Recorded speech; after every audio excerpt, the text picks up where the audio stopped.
Oke, assalamualaikum warahmatullahi wabarakatuh. Selamat malam ya buat teman-teman semua. Oke, kemarin kita udah bahas tentang berita ya. Terus memperkenalkan diri dan orang lain di forum resmi. Kemudian malam ini kita akan bahas mengenai membaca cepat.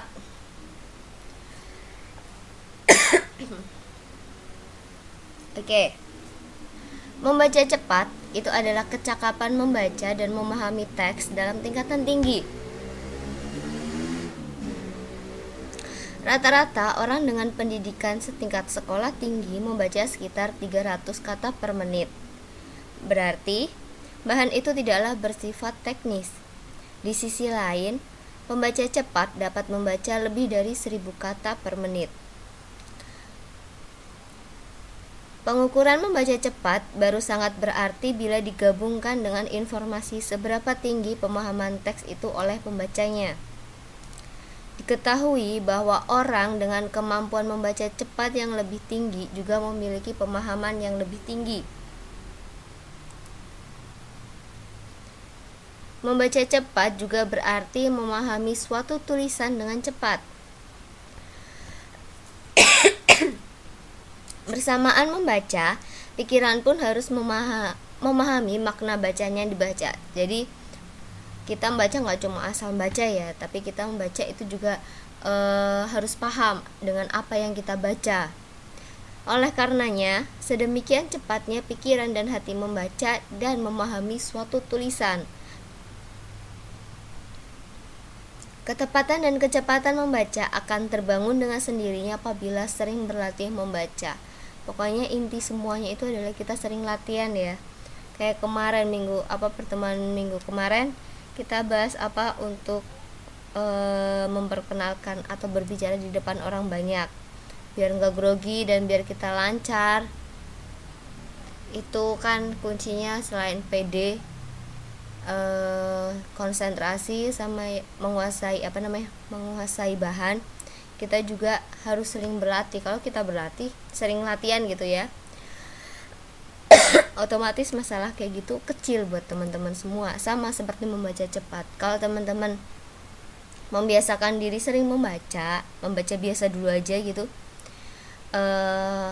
untuk masalah membaca cepat itu istilahnya udahlah gampang gitu. Tujuan dari membaca cepat itu agar dalam waktu yang relatif singkat kita mampu mendapatkan hasil dan memahami bacaan sebanyak-banyaknya. Terus ada nih pertanyaan, kenapa sih membaca cepat itu begitu penting? Hampir seluruh informasi yang kita dapatkan dari buku, koran, majalah, tabloid, bahkan media internet seperti media online itu menyajikan informasi dalam bentuk teks bacaan. Makanya di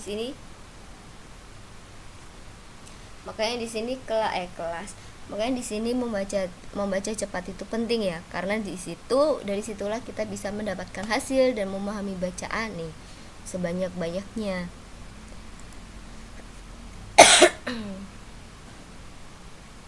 Malah Mbak Cita, kelas gabungan gimana ya Mbak? Oke, untuk membaca cepat itu ada 2 teknik. Ada teknik scanning dan juga ada teknik skimming. Yang akan pertama kita bahas itu adalah scanning. Salah satu keterampilan komprehensif yang paling penting adalah kemampuan membaca sepintas secara cepat keseluruhan bahan bacaan. Membaca tatap atau scanning itu disebut juga membaca memindai. Ini adalah membaca sangat cepat. Ketika seseorang membaca memindai, dia akan melampaui banyak kata. Membaca memindai itu penting untuk meningkatkan kemampuan membaca. Teknik membaca ini berguna untuk mencari beberapa informasi secepat mungkin. Scanning atau membaca memindai itu berarti mencari informasi spesifik secara cepat dan akurat. Scanning ini berkaitan dengan menggerakkan mata secara cepat keseluruhan bagian halaman tertentu untuk mencari kata dan frasa tertentu.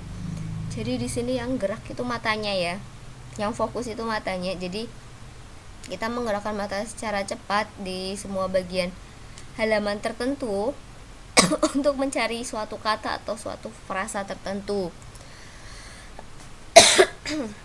Adapun langkah-langkah scanning ini nggak ada contoh gerakannya, maksudnya nggak ada contoh videonya sih ya, jadi sambil dibayangin aja ya. Langkah yang pertama itu kita menggerakkan mata seperti anak panah, langsung meluncur ke bawah menemukan informasi yang telah ditetapkan. Lalu langkah selanjutnya, setelah kita menemukan kecepatan itu diperlambat untuk menemukan keterangan lengkap dari informasi yang dicari. Langkah yang ketiga, pembaca dituntut memiliki pemahaman yang baik berkaitan dengan karakteristik yang dibaca. Misalnya, kamus disusun secara alfabetis. Udah pernah buka kamus ya? Jadi susunan kamus seperti apa sudah paham kan? Dan ada keyword di setiap halaman di bagian kanan atas, entah itu kamus bahasa Indonesia atau bahasa Inggris. Di kanan atas itu biasanya ada keywordnya dan disusunnya pasti secara alfabetis. Kemudian ensiklopedia itu disusun secara alfabetis juga dengan pembalikan untuk istilah yang terdiri dari 2 kata. Ini contohnya ya.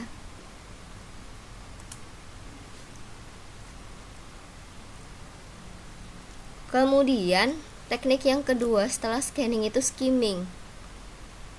Skimming itu adalah suatu teknik membaca dengan kecepatan tinggi untuk mencari hal-hal yang penting atau ide pokok dari suatu bacaan. Istilah skimming itu membaca layap. Jadi dia ini membaca dengan cepat untuk mengetahui isi umum atau bagian suatu bacaan. Skimming ini dibutuhkan untuk mengetahui sudut pandang penulis tentang sesuatu, menemukan pola organisasi paragraf, dan menemukan gagasan umum dengan cepat.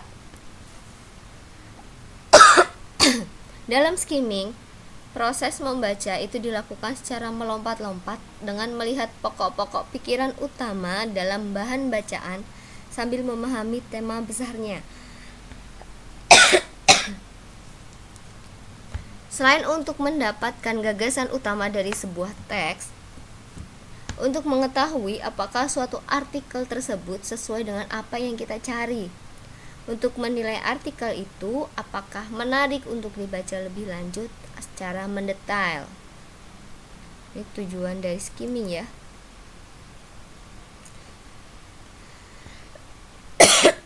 Ini ada beberapa langkah skimming juga. Yang pertama, kita baca judul. Setelah judul, kita baca subjudul dan subheadingnya untuk mencari tahu apa yang dibicarakan dari teks tersebut. Kemudian yang kedua, kita perhatikan ilustrasi gambar atau foto. Biar kita di sini bisa mendapatkan informasi lebih tentang topik tersebut. Baca awal dan akhir kalimat setiap paragraf, awal dan akhir ya. Kemudian langkah selanjutnya, jangan membaca kata per kata. Biarkan mata kita ini melakukan skimming kulit luar sebuah teks dan kita mencari kata kunci atau keywordnya saja. Nah, langkah terakhir itu lanjutkan dengan berpikir mengenai arti teks berikut. Jadi untuk membaca cepat tadi ada 2 teknik ya, skimming dan scanning. Di sini teman-teman bisa pilih ya mau pakai yang mana yang enaknya kalau mau latihan. Nah, di sini ada cara kita menghitung berapa kecepatan yang sudah kita berapa kata sih yang bisa kita baca gitu ya. Setiap orang dituntut untuk menjadi pembaca yang efektif. Ukuran kecepatan membaca itu adalah KPM atau kata per menit. Hitungannya kecepatan sama dengan jumlah kata dibagi jumlah detik dikali 60. Nanti ketemulah kata per menitnya. Nanti kita latihan ya. Jumlah katanya nanti sudah saya tentukan, dibagi jumlah detiknya dikali 60. Berarti nanti teman-teman siap stopwatch ya, atau timer.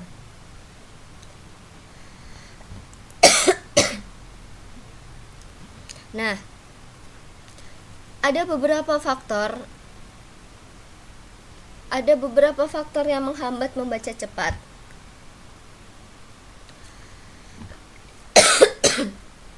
Yang pertama itu kosakata yang kurang. Faktor yang kedua regresi atau membaca kembali bahan yang sama secara berulang.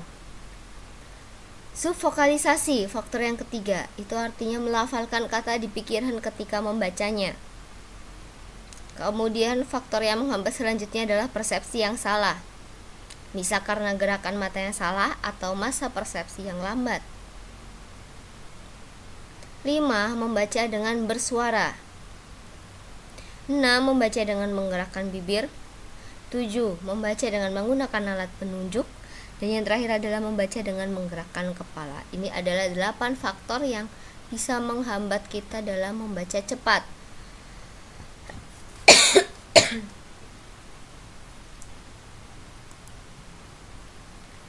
Adapun teknik membaca cepat yang paling efektif, ada 3 teknik. Yang pertama, kita perlu menghindari hal-hal yang menghambat dalam kegiatan membaca. Itu tadi ya, ada 8 poin. Lalu yang kedua, meningkatkan jangkauan pandangan mata dengan berupaya sekali pandang dapat mencapai 3-4 kata atau langsung sekelompok frasa. Dan teknik yang terakhir, kuncinya yaitu konsentrasi. Setiap tulisan yang dibaca, konsentrasilah agar otak kita dapat langsung menangkap arti dan maksudnya.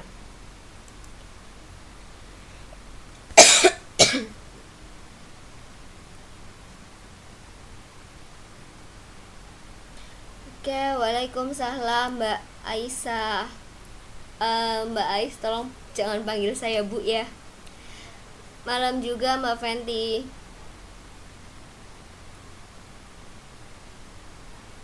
Kemudian selanjutnya, waalaikumsalam Mbak Alma.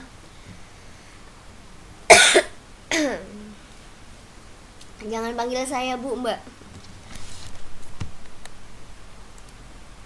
Saya Arum. Enggak masuk waktu itu ya. Baru pertemuan pertama kita ya sama Mbak Fenty ya. Oke, buat teman-teman yang pertemuan pertama dan kedua kemarin belum hadir atau baru aja masuk, tolong sekali jangan panggil saya Bu gitu ya. Dan salam kenal juga buat teman-teman yang baru hadir dan baru bergabung malam ini ya.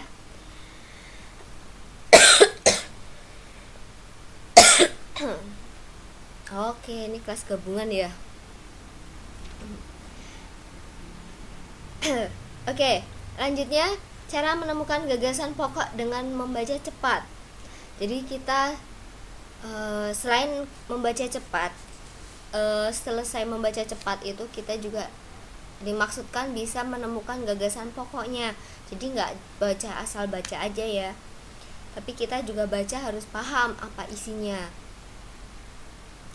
Di sini untuk bisa memahami gagasan pokok diperlukan banyak latihan membaca. Nah, jangan malas membaca nih buat teman-teman ya, karena setiap membaca dan memahami sebuah tulisan dengan cepat, hasilnya pun akan tepat.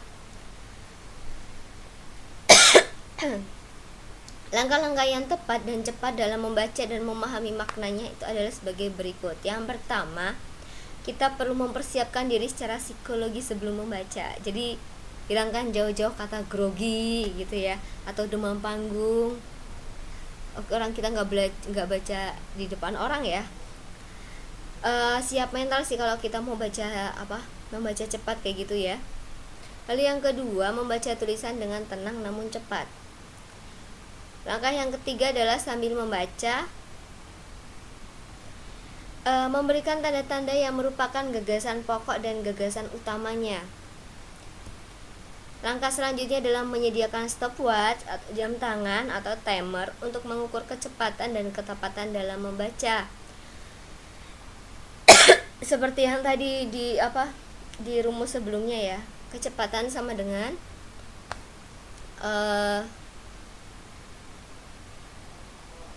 jumlah kata dibagi waktunya dikali 60 ya. Lalu yang terakhir yang penting itu adalah konsentrasi. Waalaikumsalam Mbak Ica. Edo ini saya panggil Mbak atau Mas? Oke, Mas ya. Kan tadi kita udah bahas mengenai membaca cepat.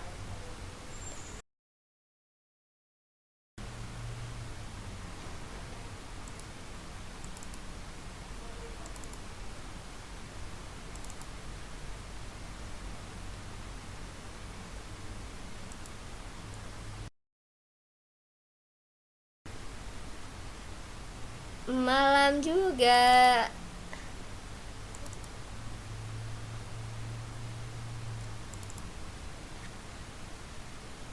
Oke, gimana? Kalau tadi tadi kita nih bahas mengenai membaca cepat. Ya kan? Di sini saya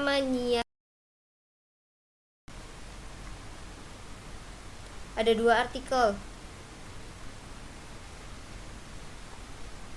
Bentar. Aduh. Malah 3 ya.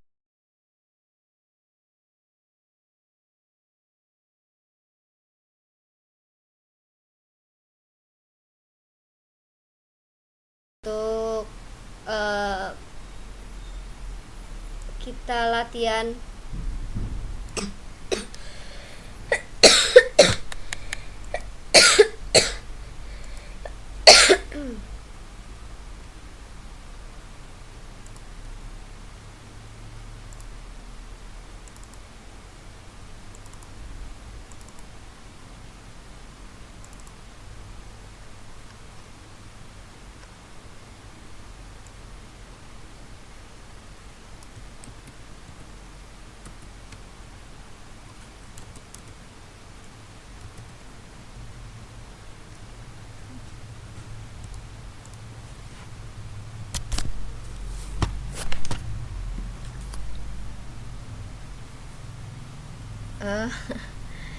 ya Mbak.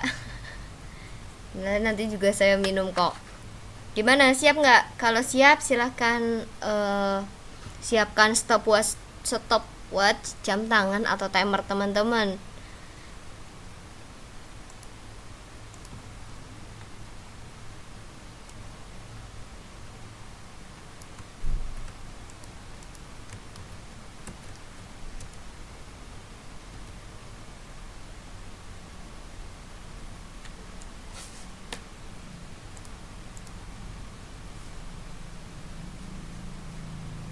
Oke, kalau Mbak Lia nggak bisa nggak apa-apa. Ini teman-teman yang lain gimana? Mana suaranya dan mana responnya? Siap nggak? Udah siap semua stopwatch atau jam tangan atau timer?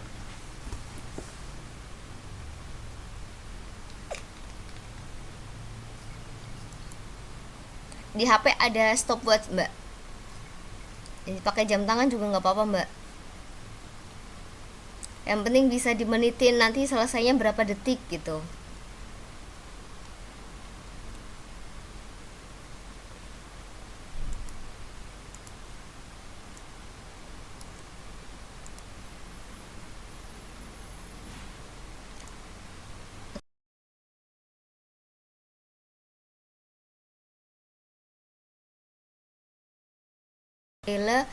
Untuk SMA LB sudah selesai 100% ya. Yang dibaca yang ini aja dulu ya. Silahkan siapkan stopwatch jam tangan atau timer dari teman-teman. Kalau saya bilang mulai langsung dimulai ya. Nanti kalau udah dicatat teman-teman selesainya berapa detik gitu. Siap ya?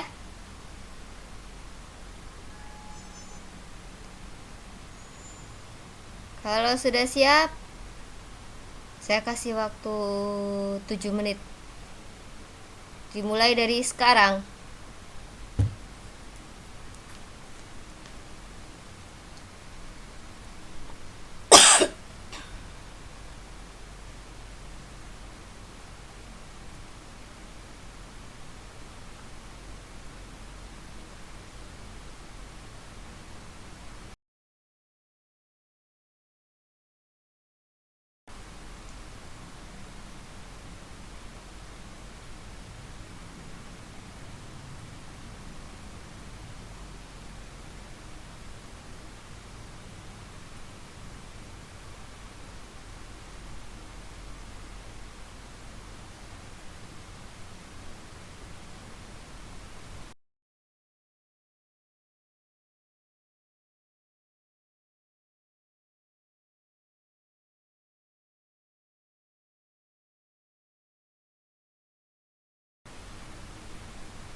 Oke, waktunya habis ya. Udah selesai semua?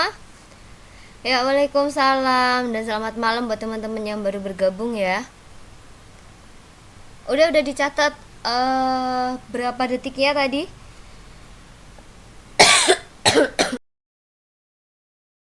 Oke. Kalau udah dicatat, saya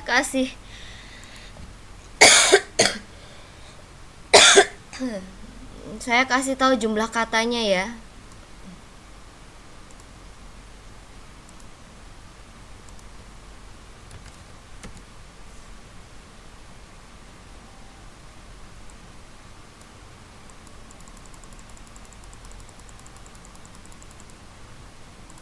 Oke, jumlah kata untuk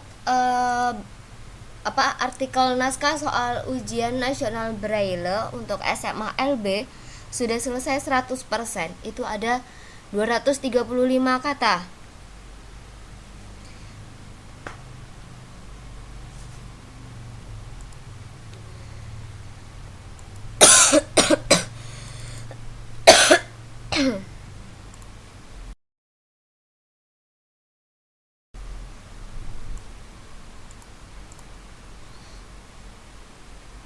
Ya dari minggu kemarin Mas lagi batuk akut.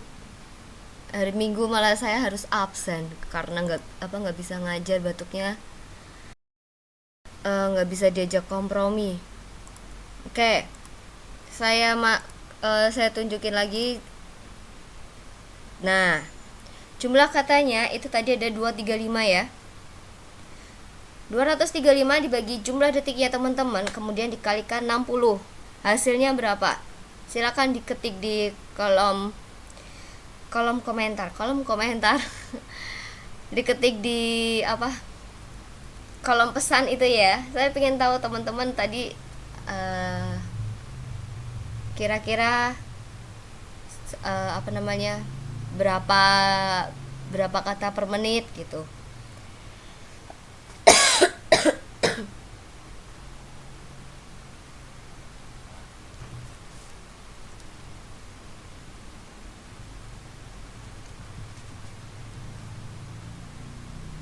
235.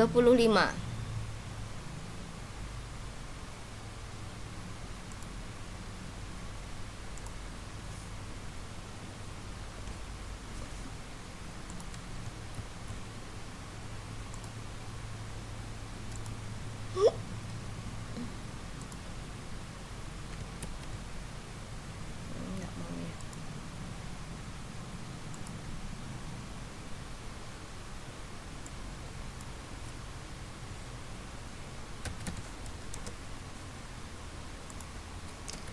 235 ya.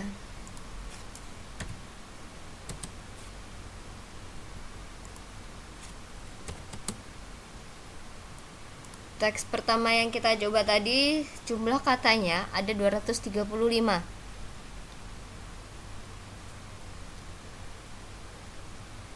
Gimana, udah ada yang ketemu? 235 dibagi tadi ada yang 2 menit, ada yang 4 menit ya. 4 menit karena pakai HP dan tulisannya kecil.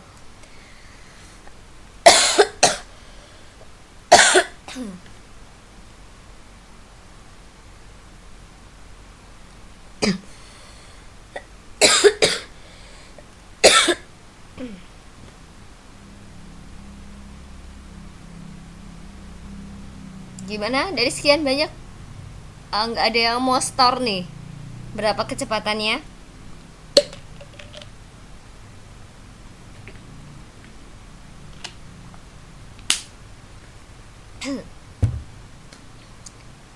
Sudah Mbak, saya udah sanggup minum. Oke, Mbak Cita 341.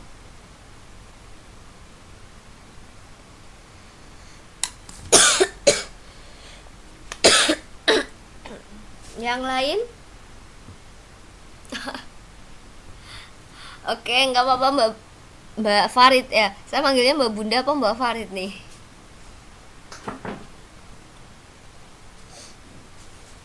Tadi masuknya agak telat ya. Iya, nggak apa-apa Mbak. dimaklumi karena masuknya agak telat, jadi nanti kita masih ada itu lagi kok, masih ada bacaan lagi. Gimana nih, Cita aja yang bisa, yang lain?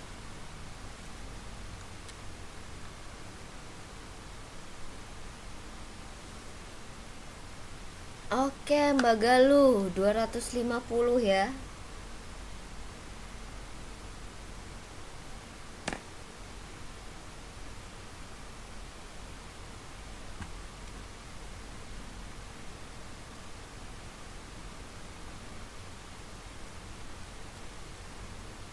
Yang lain?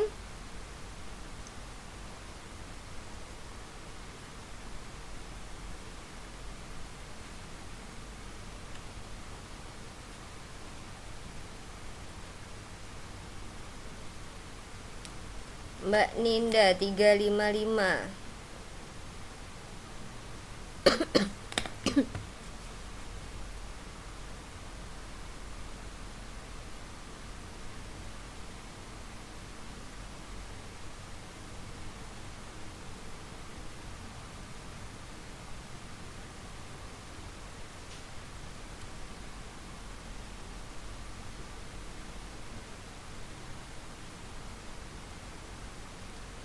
Oke, nggak ada lagi. Berarti Mbak Cita, Mbak Galuh, Mbak Ninda ini udah lumayan ya. Kalau kalau sering latihan baca bisa lebih cepat dari ini nih, Mbak. Waalaikumsalam.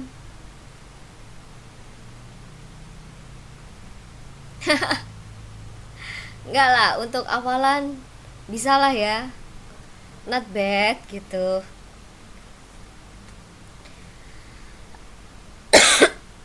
Oke. Untuk membaca cepat kita tutup berarti ya, udah nggak ada masalah ya. Ada yang mau ditanyakan dulu untuk membaca cepat atau kiranya sudah paham? Kalau membaca cepat itu kuncinya cuma banyak latihan ya, dan pertama harus senang baca dulu.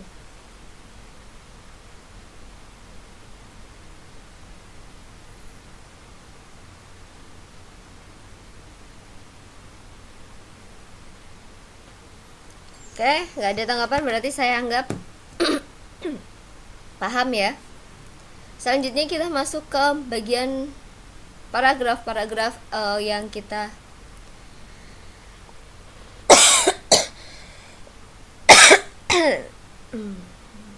paragraf yang kita bahas untuk pertemuan di bab pertama itu adalah paragraf naratif.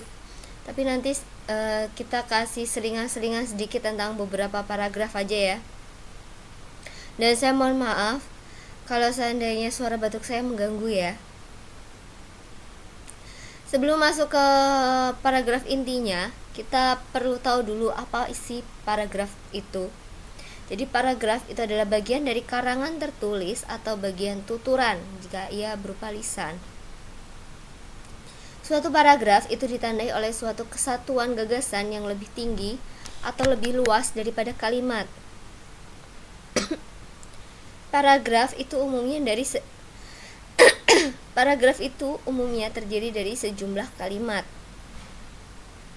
di mana kalimat-kalimat itu saling bertalian untuk mengungkapkan gagasan tertentu. Unsur-unsur dari gagasan. Yang pertama itu ada gagasan utama. Sering dengar ya teman-teman gagasan utama. Jadi gagasan utama itu adalah gagasan yang menjadi dasar pengembangan sebuah paragraf. Gagasan utama yang eksplisif ini adalah jenis paragraf deduktif, induktif, ataupun paragraf campuran. Kemudian ada gagasan utama yang implisif. Kalau implisif itu biasanya paragraf deskriptif atau naratif. Ini yang bakal kita bahas secara mendalam, naratif ini ya.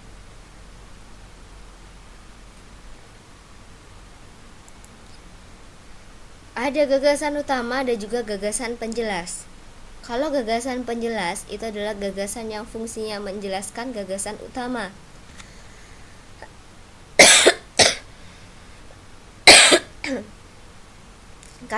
Kalimat yang mengandung gagasan penjelas itu disebut kalimat penjelas. Kalimat penjelas itu isinya ada uraian-uraian kecil, ada contoh,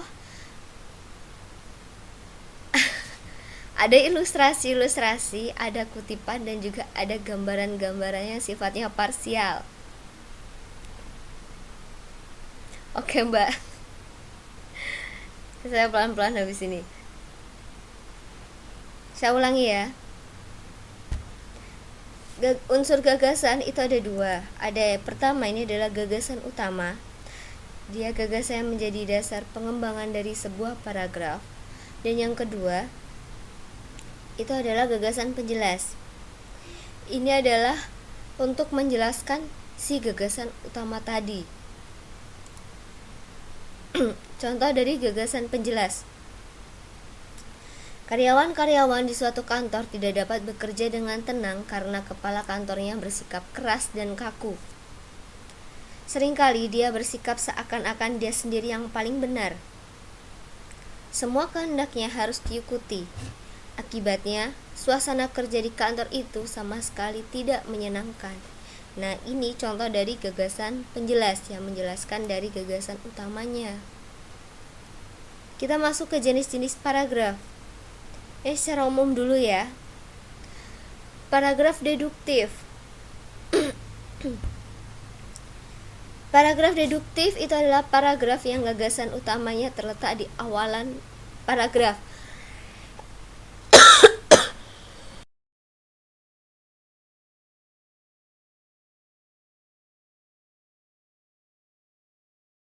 Itu dinyatakan dalam kalimat pertama. Pokoknya kalau ada kata deduktif, itu berarti dia ada di awal paragraf gagasan utamanya. Contohnya seperti ini. Satu-satunya bidang pembangunan yang tidak mengalami imbas krisis ekonomi sektor-sektor di bidang perekonomian.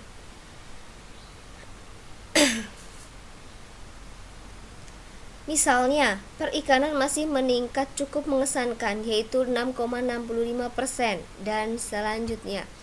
Nah, untuk kalimat awal atau kalimat di awal paragraf ini itu merupakan gagasan utama.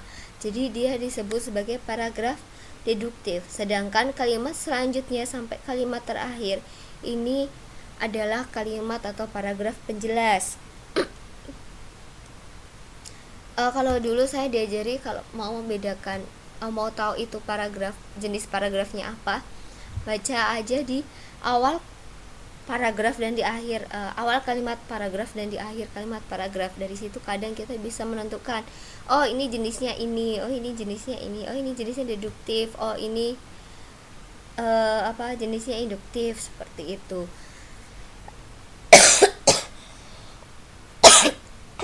Nah, terus ada paragraf deduktif, ada juga paragraf induktif. Kalau induktif, kebalikan dari deduktif. Induktif ini dia gagasan utamanya ada di akhir paragraf.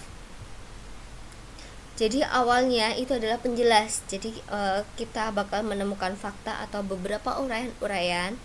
Kemudian di akhir paragrafnya itu akan digeneralisasikan ke dalam sebuah kalimat. Nah, iya, kadang kalau ya itu tadi intinya, kalau kita nggak banyak latihan dan kita nggak banyak baca, kadang kita masih bingung bedain mana yang induktif, mana yang deduktif, mana yang campuran, seperti itu. Karena kalau deduktif itu kan di awal, induktif itu di akhir paragraf. Sedangkan kalau campuran itu di awal dan di akhir.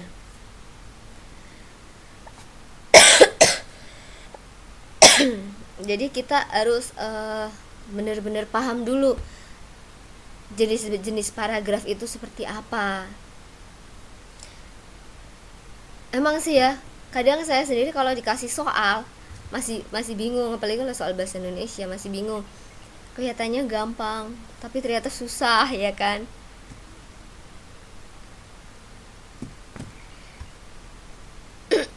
Nah, kalau paragraf induktif ini, di sini dia ada uraian-uraian, ada kalimat dan paragraf penjelasnya. Kemudian di akhir muncullah kalimat utama atau gagasan utamanya. Shinchan di mata para orang tua Indonesia adalah setan kecil penebar virus. Nah, ini adalah gagasan utamanya.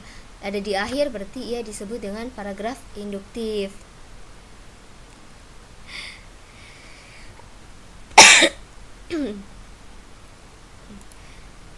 Apa ya, bahasa Indonesia tuh susah-susah, gampang susah sih ya. Kalau kita paham itu gampang. Tapi kalau kita nggak paham, jadinya jatuhnya bingung, terus kebalik-balik deh gitu. Terus oh ya, nilainya tinggi ya Mbak Cita ya. Pintar berarti ya. Di sini semua teman-teman pintar kok. Dan saya yakin di sini semua teman-teman bisa. Asal banyak latihan, banyak baca aja ya. Oke, paragraf selanjutnya itu adalah campuran. Campuran ini adalah campuran antara deduktif dan juga induktif. Jadi dia gagasan utamanya ada di awal paragraf dan di akhir paragraf, ada di awal kalimat dan di akhir kalimat. Contoh paragraf campurannya nggak ada ya. Jadi kayak tadi, deduktif ada di awal, induktif ada di akhir. Kalau campuran itu berarti gabungan antara deduktif dan juga induktif. Berarti otomatis kalimat utamanya atau gagasan utamanya ada di awal dan di akhir kalimat. Makanya kadang ada yang bilang kayak gini, yang seperti saya sampaikan tadi. Coba baca awal dan akhir kalimatnya saja, awal dan akhir kalimat di suatu paragraf. Nanti dari situ kita bisa menentukan itu termasuk paragraf apa gitu. Itu kalau soalnya disuruh menentukan termasuk jenis paragraf apa ya gitu ya.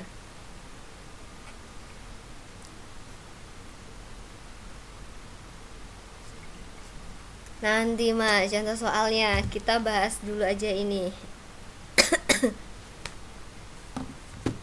Kemudian ada paragraf deskriptif atau naratif. Paragraf ini gagasan utamanya tersebar pada seluruh kalimat, dan paragraf ini tidak memiliki kalimat utamanya, dan semua kalimatnya itu merupakan kalimat penjelas.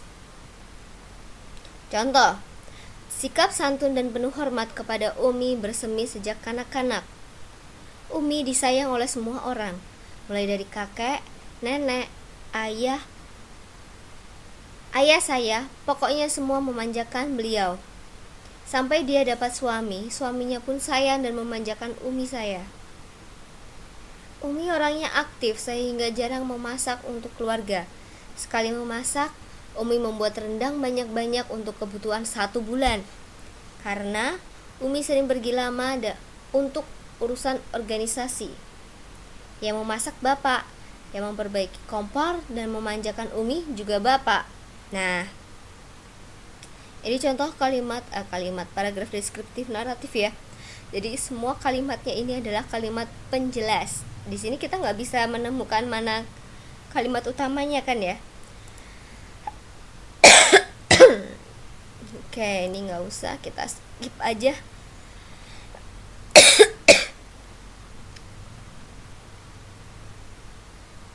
Nah, ini ada pola pengembangan paragraf untuk paragraf narasi ya. Paragraf narasi itu sendiri adalah paragraf yang menceritakan suatu peristiwa atau kejadian sedemikian rupa sehingga pembaca itu seolah-olah mengalami sendiri kejadian yang diceritakannya. 3 unsur utamanya itu adalah tokoh, kejadian, latar, ruang ataupun latar waktu.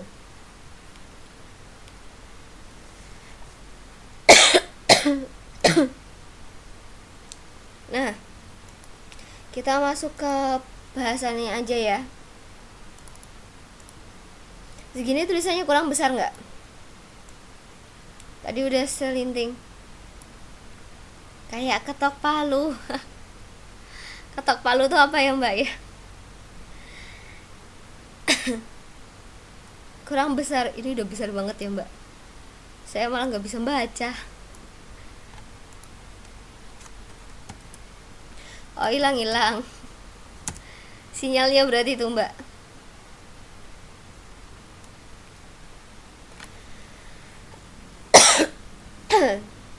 Oke, tadi udah disinggung sedikit tentang beberapa paragraf ya.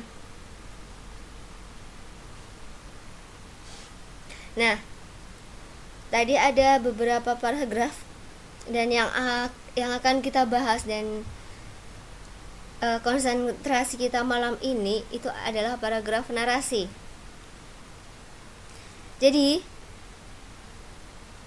paragraf narasi disebut juga paragraf naratif. Ini adalah sebuah tulisan atau wacana yang menggambarkan suatu peristiwa dari waktu ke waktu yang dijabarkan dengan urutan, yakni awal, tengah, dan juga akhir. Ini paragraf narasi. Adapun tujuan dari paragraf narasi, yang pertama, dia memberi wawasan atau informasi yang dapat memperluas pengetahuan pembaca. Lalu yang kedua, tujuan dari paragraf narasi itu adalah memberi pengalaman estetis. Di sini ada beberapa pakar yang menjelaskan mengenai ciri-ciri dari paragraf narasi. Geser Mbak, soalnya saya geser tulisannya. Kalau nggak digeser nggak saya scroll down, nanti nggak bisa baca, nggak bisa kelihatan.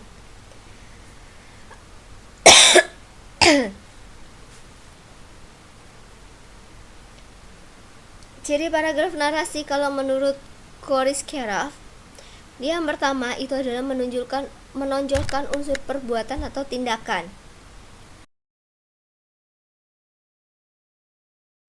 Di dalam urutan waktu. Ciri selanjutnya adalah menjawab pertanyaan apa yang terjadi.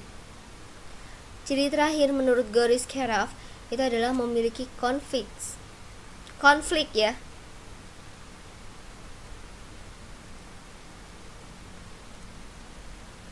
Sedangkan menurut Atar Semi, ciri-ciri dari paragraf naratif yang pertama, dia bercerita mengenai suatu peristiwa atau pengalaman dari penulis. Lalu yang kedua, cerita yang disampaikan dapat berupa peristiwa yang benar-benar terjadi, imajinasi semata atau gabungan antara kenyataan dan juga imajinasi. Lalu yang ketiga, dia memiliki konflik. Ciri yang selanjutnya, dia memiliki nilai estetika. Dan yang terakhir adalah susunan peristiwa yang secara kronologis.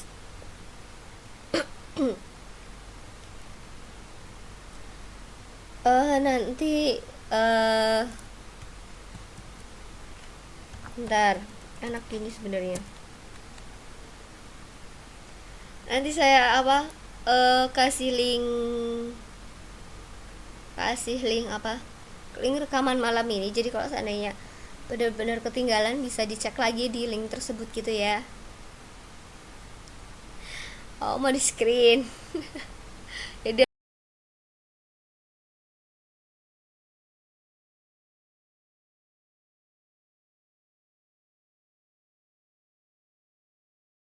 habis ini saya pelan lagi.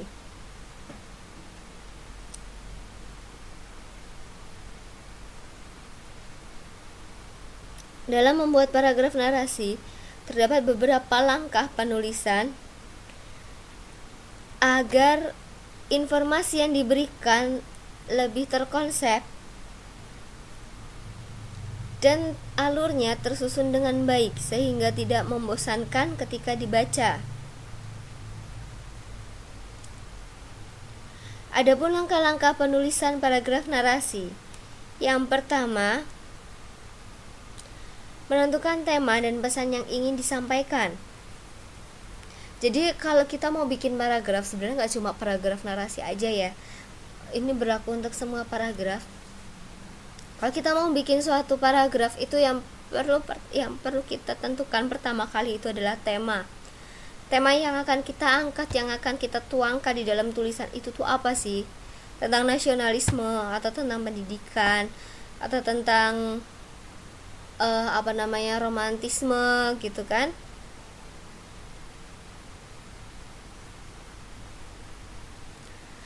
Kemudian setelah kita bisa menentukan temanya, kita tentukan kembali siapa sasaran pembaca kita.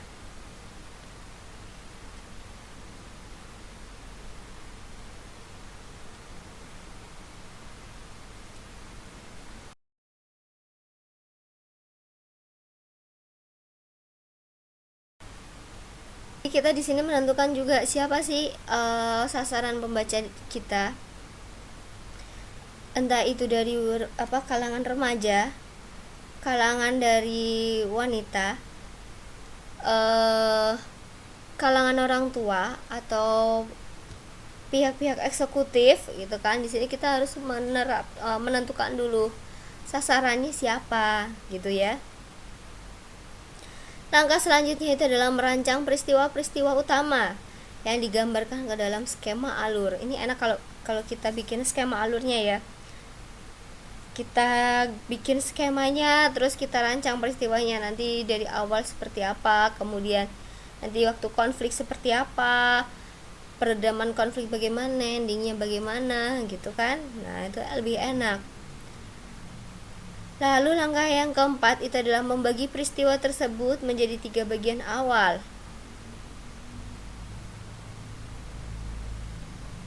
yaitu bagian awal, tengah, atau perkembangan dan juga akhir cerita. Lalu langkah yang selanjutnya itu adalah sebagai pendukung cerita.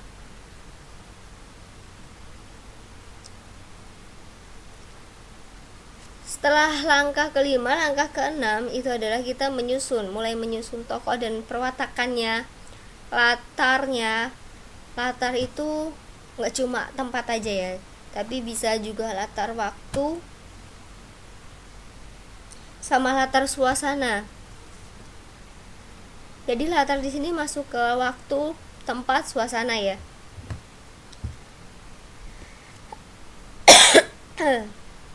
Dia mau latarnya siang, pagi,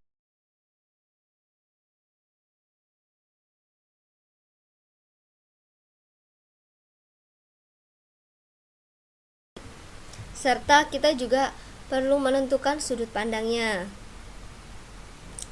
Langkah yang selanjutnya itu adalah mengerti aturan tanda baca yang harus diterapkan dalam karangan tersebut. Kalau bisa nulisnya sesuai, karena ini paragraf, nulisnya juga jangan lupa sesuai dengan kaidah bahasa Indonesia ya kalau kita bikin paragraf atau bikin bacaan gitu ya. Ini tadi untuk langkah-langkah penulisan paragraf narasi, jelas ya? Kalau jelas saya scroll down ke bawah nih.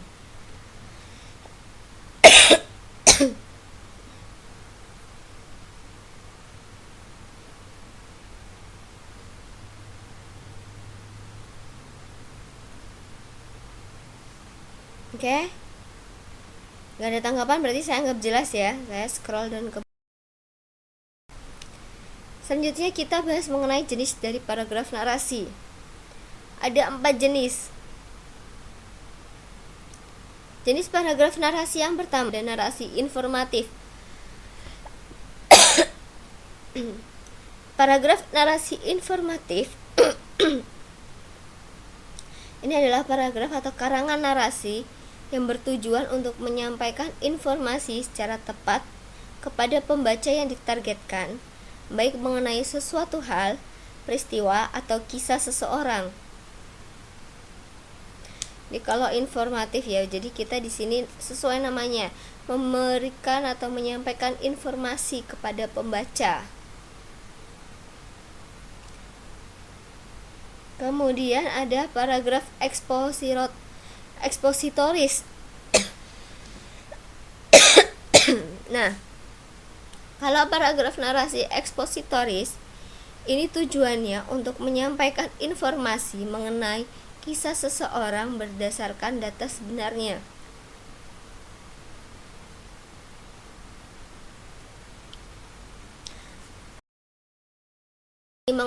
Mengandung unsur eksposisi pada konsep cerita dan penulisannya.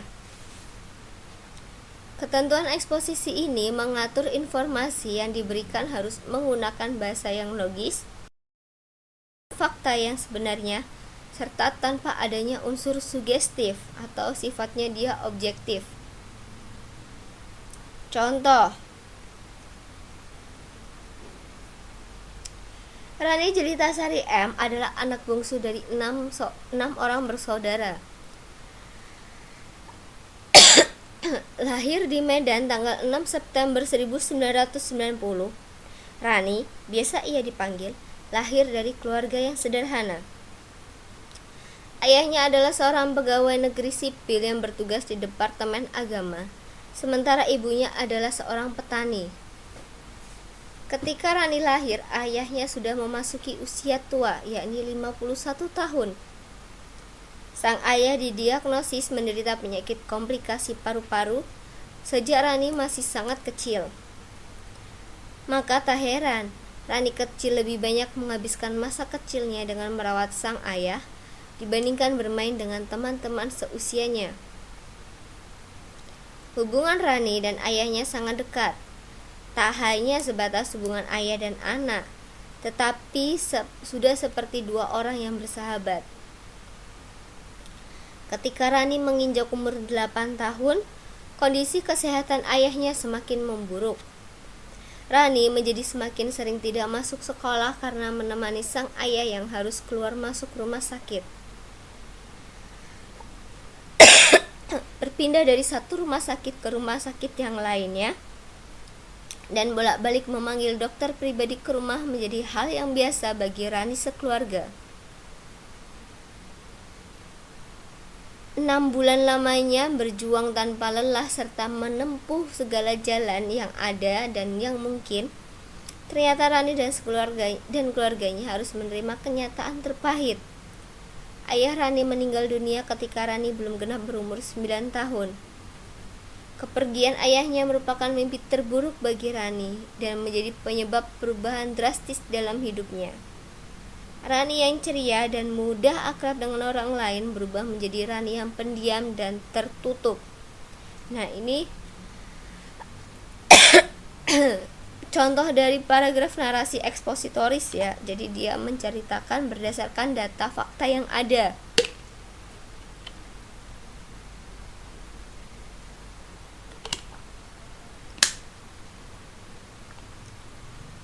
Kemudian jenis paragraf narasi yang selanjutnya itu adalah paragraf narasi artistik.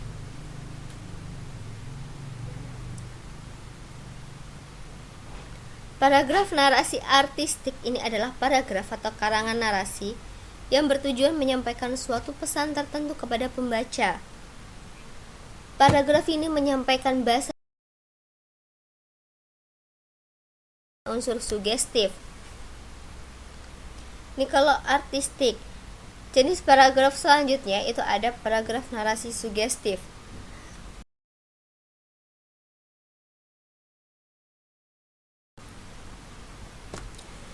Ini tujuannya untuk menyampaikan pesan tertentu kepada pembaca sehingga pembaca ini seolah-olah melihat, mendengar, dan merasa terlibat dalam cerita yang disampaikan. Paragraf narasi sugestif ini menceritakan tentang karangan hasil khayalan atau imajinasi dari si penulis. Ciri khas dari jenis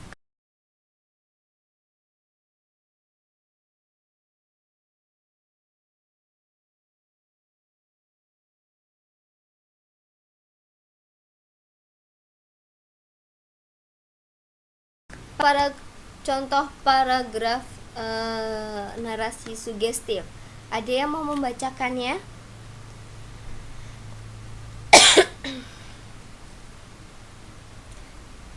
Sedikit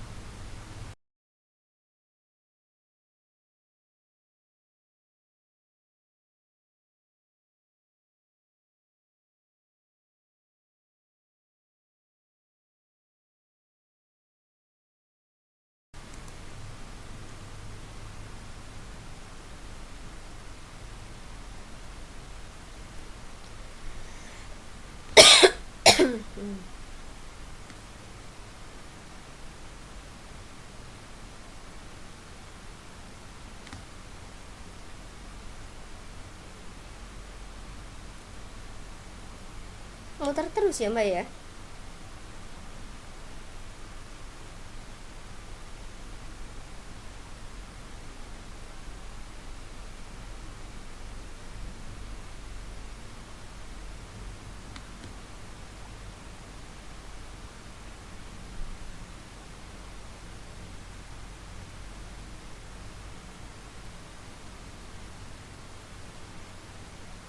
Kayaknya nggak bisa nih Mbak.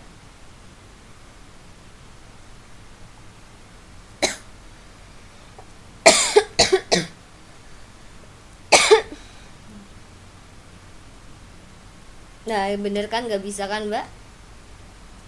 Kayak kita kurang beruntung malam ini ya Mbak ya. Selain Mbak Bunda, soalnya kayak Mbak Bunda nggak bisa nih. Ada yang lain nggak yang mau membacakan paragraf? Contoh paragraf sugestif.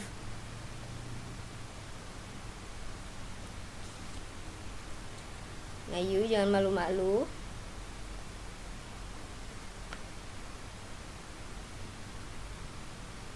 Ya, nanti kan di scroll Mbak. Mbak Ninda ya. Oke, kita coba ya. Semoga lancar.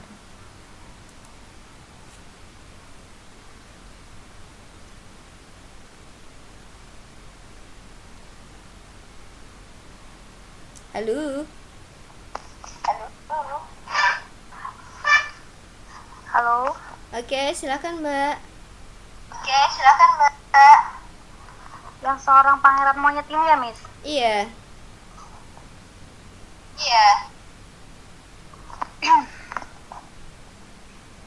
Seorang pangeran monyet jatuh hati kepada putri mahkota kerajaan yang berada di seberang hutan. Setiap hari ia bergelayutan dari satu pohon ke pohon lainnya untuk mencapai pintu masuk kerajaan sang putri tersebut. Sekian lama memendam perasaannya, hingga suatu hari sang pangeran monyet akhirnya memberikan diri untuk menemui sang putri. Agar sang putri mahkota bersedia bertemu ia di kerajaan, pangeran monyet itu kemudian berubah wujudnya menjadi seorang pria yang sangat tampan. Akhirnya ia pun berhasil menjalin hubungan yang sangat dekat dengan sang putri mahkota dan seluruh keluarga kerajaan. Hingga akhirnya tanggal pernikahan mereka ditentukan. Mendengar kabar tersebut, para pesaing yang juga ingin menjadi menantu kerajaan pun berusaha menggagalkan rencana tersebut. Mereka mulai mencari tahu asal-usul si pangeran tampan yang menjadi calon menantu kerajaan tersebut. Setelah melakukan segala cara dan trik, akhirnya para pesaing tersebut berhasil membongkar identitas pangeran monyet itu tanpa disangka-sangka. Hari pernikahan yang sejatinya menjadi hari paling membahagiakan bagi sang pangeran monyet justru menjadi akhir dari perjalanan hidupnya. Ia dibunuh secara kejam oleh prajurit kerajaan setelah sang raja merasa sangat kesal dan terhina karena telah ditipu oleh pangeran monyet tersebut. Oke. Terima kasih Mbak Ninda. Sama-sama. Oke, tadi contoh paragraf narasi sugestif sudah dibacakan sama Mbak Ninda ya. Kenapa saya ingat jadi apa? Jadi ingat Tutung Kasarung ya. Padahal beda ya ceritanya ya.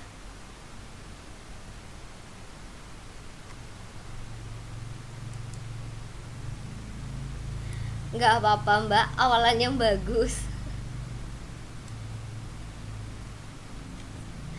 Monyetnya kenapa Mbak?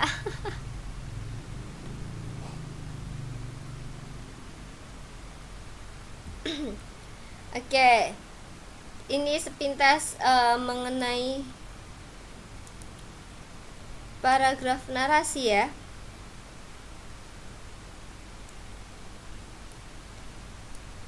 Di sini ada contohnya.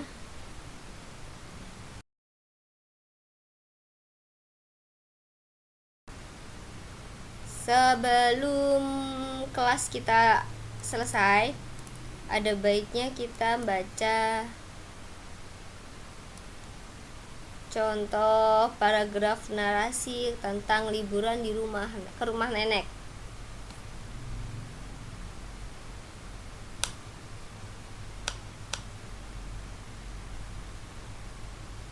Atau ini buat bacaan minggu depan aja ya contohnya, soalnya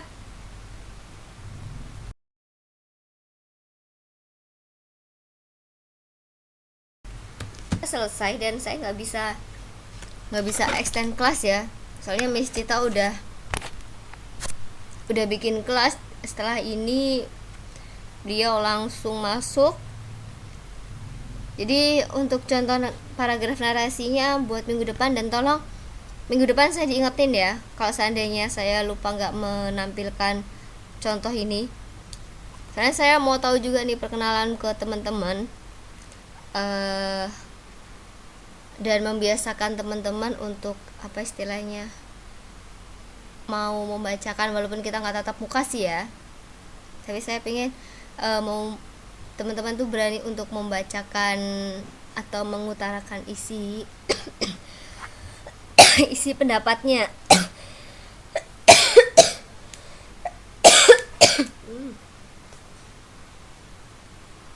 Gitu ya.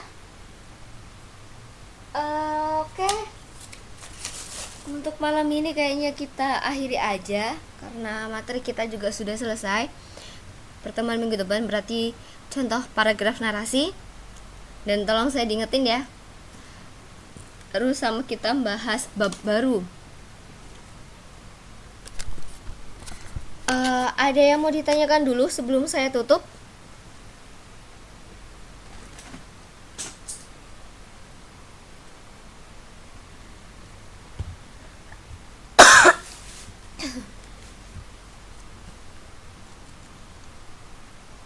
Oke, nggak ada yang mau ditanyakan berarti. Oke, kita tutup aja kelas malam ini. Saya mengucapkan terima kasih untuk kehadiran teman-teman semuanya. Saya mohon maaf apabila dalam penyampaian ada kata-kata dari saya yang kurang berkenan, dan saya mohon maaf kalau seandainya tadi dalam proses belajar mengajar nggak kondusif karena saya masih batuk ya. Selamat belajar kembali dan tetap semangat ya. Assalamualaikum warahmatullahi wabarakatuh.